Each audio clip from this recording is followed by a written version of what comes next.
शाबित पेश करता आप सभी के लिए कहानी रहस्यमय भूतिया सफर की। मैं हूं आपके साथ मिहिर जैन। आज की यह कहानी हमारी जिंदगी के साथ साथ हमारी मौत पर भी असर डाल सकती है। बीते कुछ सालों में हमने अपनी तन्हाई को ही अपना साथी बना लिया है और इसी कारण देश में सोलो ट्रिप्स इतने पॉपुलर हैं। बेबसी और अकेलेपन में डूबे उन तमाम नौजवानों में से एक अभिजीत भी था। ये उसी की कहानी है। अभिजीत पिछले कई सालों से बैंगलोर में नौकरी कर रहा था। रोजाना 9 to 5 की सर्विस से आखिर कौन बोर नहीं होता। तो एक दिन अभिजीत ने भी कहा कि हटाओ यार, और ऑफिस से कुछ दिनों की लीव लेकर निकल गया अपने इस सोलो ट्रिप पर। इस सोलो ट्रिप के लिए अभिजीत ने पहले ही तय कर लिया था कि वो ऊटी जाएगा। यूं तो बैंगलोर से ऊटी तक का सफर चंद घंटों का ही है, मगर यह ट्रिप अभिजीत के लिए शायद बहुत से उतार चढ़ाव लेकर आने वाला था। सुबह की पहर में ही अभिजीत निकल गया ऊटी की उन खूबसूरत वादियों की ओर। अपने ट्रिप को और भी रोमानी बनाने के लिए गाड़ी में अभिजीत बहुत तेज गाने बजा रहा था। लंच के बाद ढाबे पर अभिजीत की आंख कब लगी उसे पता ही नहीं चला, और जब उसकी नींद टूटी तो शाम के 6 बजे थे। आसमान को चीरती हुई वादियां बार बार अभिजीत का ध्यान रोड से हटा अपनी ओर लगा रही थी, मगर अभिजीत को भी जल्दी थी जल्द से जल्द ऊटी पहुंचने की। शाम तकरीबन 8 बजे अभिजीत ऊटी तो पहुंच गया, मगर उन पहाड़ी रास्तों में गाड़ी चलाना बहुत मुश्किल था। अभिजीत ने रात किसी छोटे मोटे गेस्ट हाउस में बिताने का सोचा, मगर बहुत ढूंढने पर भी उसे वहां कोई गेस्ट हाउस नहीं मिला। इतनी रात गए अभिजीत गेस्ट हाउस की तलाश में इधर उधर भटक ही रहा था कि तभी अभिजीत के सामने उसे एक औरत आती दिखाई दी। अभिजीत को न जाने क्यों उस औरत को देख मानो एक अजीब सा खिंचाव महसूस होने लगा। अभिजीत ने उससे किसी गेस्ट हाउस के बारे में पूछा कि तभी उस औरत ने कहा कि हाँ, यहां नजदीकी एक बड़ा प्यारा सा गेस्ट हाउस है, आप चाहें तो आप वहां मेरे साथ चल सकते हैं, मैं वही जा रही हूं। यह सुन अभिजीत को थोड़ा अजीब तो लगा, मगर फिर उसने सोचा कि चलो गेस्ट हाउस तो मिला। अभिजीत ने भी उसकी बात मान ली और उस औरत को गाड़ी में बैठने को कहा। अब वो औरत अभिजीत के साथ उस गाड़ी में बैठी थी, और जैसे जैसे वो अभिजीत को कहती अभिजीत वैसे वैसे गाड़ी चला रहा था। मगर तभी अभिजीत को एक एहसास हुआ कि उस औरत के अंदर आते के साथ ही शायद उसकी गाड़ी का गेट खुला ही नहीं था। अगर अभिजीत का अंदाजा ठीक था तो फिर बगैर दरवाजा खोले वो औरत उस गाड़ी में आई कैसे थी। अभिजीत ने उस औरत से उसका नाम पूछा तो उसने अपना नाम जूलिया बताया, और फिर तभी उसने कहा कि यहीं रोक लीजिए, आ गया गेस्ट हाउस। अभिजीत ने गाड़ी रोकी, मगर बाहर का माहौल देख उसे कुछ समझ ही नहीं आ रहा था, क्योंकि वहां आसपास सिर्फ जंगल ही जंगल थे, कोई इंसान नहीं। अभिजीत ने कहा कि यहां गेस्ट हाउस कैसे हो सकता है। तो जूलिया ने कहा कि ये जो टीन शेड है उसी के पीछे आपका गेस्ट हाउस है।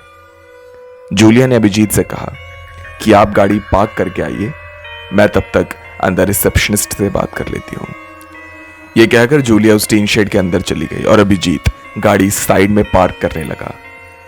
अभिजीत गाड़ी से निकला और जैसे ही उस टीन शेड के अंदर घुसा तो अभिजीत का पूरा शरीर पसीने में तरबतर हो चुका था, क्योंकि जिस टीन शेड के अंदर जूलिया ने गेस्ट हाउस होने की बात कही थी वो कोई गेस्ट हाउस था ही नहीं, बल्कि एक बहुत बड़ा कब्रिस्तान था। अभिजीत को कुछ समझ ही नहीं आ रहा था कि उसके साथ ये कैसे हो सकता है। अभिजीत वापस गाड़ी की ओर पहुंचा, मगर जैसे ही अभिजीत ने अपनी ड्राइविंग सीट का गेट खोला तो उसकी सीट पर जूलिया बैठी थी, और जूलिया ने अभिजीत से कहा कि चलो अभिजीत, अब तुम्हें पूरा ऊटी मैं घुमाऊंगी।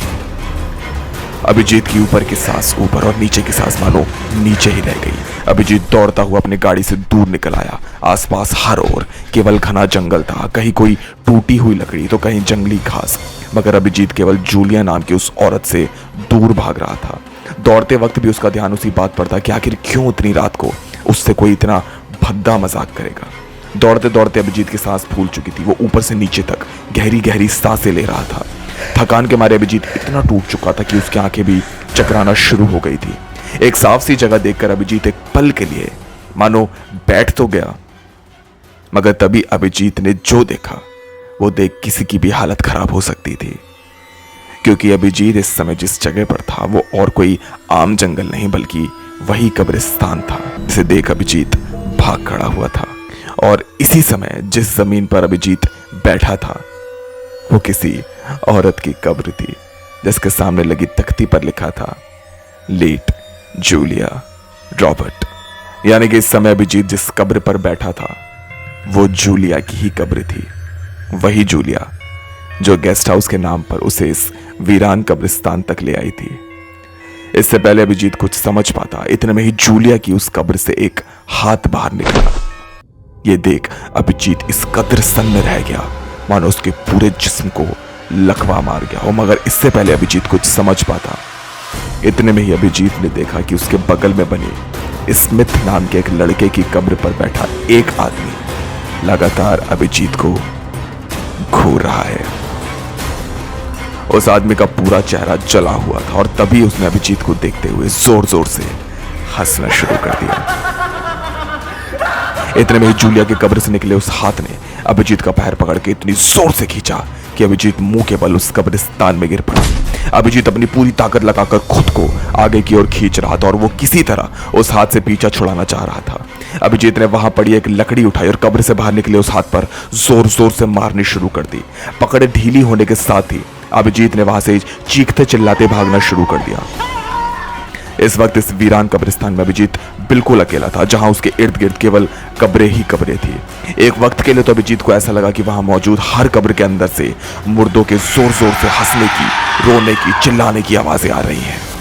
आसमान को चीरते ऊंचे ऊंचे पेड़, जहां इस समय अभिजीत को सूली पटंगी लाशें दिखाई दे रही थी। किसी आम इंसान का हार्ट फेल करने के लिए इतने दृश्य, ये तमाम मंजर काफी थे, मगर तभी अचानक ही अभिजीत एक लम्हे के लिए रुका, क्योंकि यहां उसकी दिल धड़कने एक वक्त के खातिर ही मानो खत्म हो चुकी थी, रुक सी गई थी, थम सी गई थी। इस समय अभिजीत के ठीक सामने जूलिया खड़ी थी। अभिजीत की ओर अपने हाथ फैलाकर चेहरे पर एक अजीब सी मुस्कान लिए जूलिया ने अभिजीत से कहा कि यहां तुम्हें कोई परेशानी नहीं होगी, तुम यहां हम सबके साथ रहोगे। अभिजीत चीखता चिल्लाता उस कब्रिस्तान से बाहर निकला और वहां से तुरंत अपनी गाड़ी में बैठकर निकल गया। खतरनाक पहाड़ियों पर भी अभिजीत बेसुध गाड़ी चला रहा था। अभिजीत ने न आओ देखा न ताओ, बस जहां रास्ता नजर आया वहीं वो अपनी गाड़ी दौड़ा था। अभिजीत अभी तक समझ ही नहीं पा रहा था कि उसके साथ ये सब क्यों हो रहा है। फिर कहीं शांत और मुनासिब जगह पर अपनी गाड़ी रोक अभिजीत ने सुकून की सांस ली। आसमान को छूती ऊटी की वो खूबसूरत वादियां भी मानो अभिजीत को देख रही थी। ऊपर से नीचे तक कपकपी छुड़ा देने वाली ठंड में भी अभिजीत ठंडे पानी से अपना मुंह धो रहा था, क्योंकि उस समय उसे अपने तमाम सवालों के जवाब चाहिए थे। मन पक्का कर अभिजीत आराम से अपनी गाड़ी ऊटी के मशहूर गुडलक होटल तक ले आया।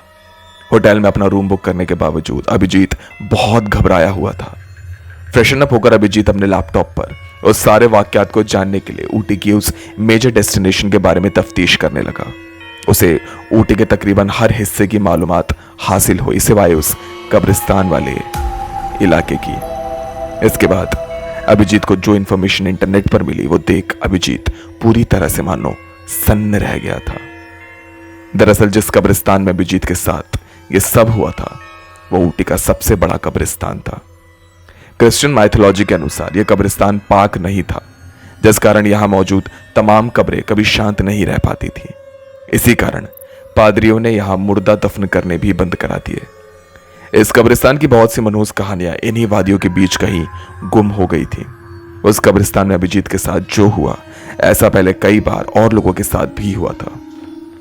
इंटरनेट पर अभिजीत ने बहुत से ब्लॉग्स पढ़े जिनमें लोगों का यह कहना था कि इस जमीन में दफन लाशें हमेशा अपने होने का एहसास यहां आने वाले हर शख्स को कराती हैं। उस रात अभिजीत के साथ जो हुआ वो याद कर अभिजीत आज भी कभी कभार अचानक ही नींद से जाग उठता है। बहुत से लोगों का मानना है कि मौत के बाद हमारी रूह की सांसारिक कष्टों से रुखसती हो जाती है, लेकिन शायद कभी कभी ईश्वर को यह मंजूर नहीं होता। जूलिया आज भी ऊटी में आने वाले हर शख्स को अपनी मौजूदगी का एहसास कराती है, खासकर उन मेहमानों को जिन्हें किसी अच्छे गेस्ट हाउस की तलाश हो। अगर आप भी किसी कब्रिस्तान के नजदीक जाते हैं तो याद रहे, जूलिया जैसी औरतें वहां आपका इंतजार कर रही होंगी। मैं हूं आपके साथ मेहर जैन।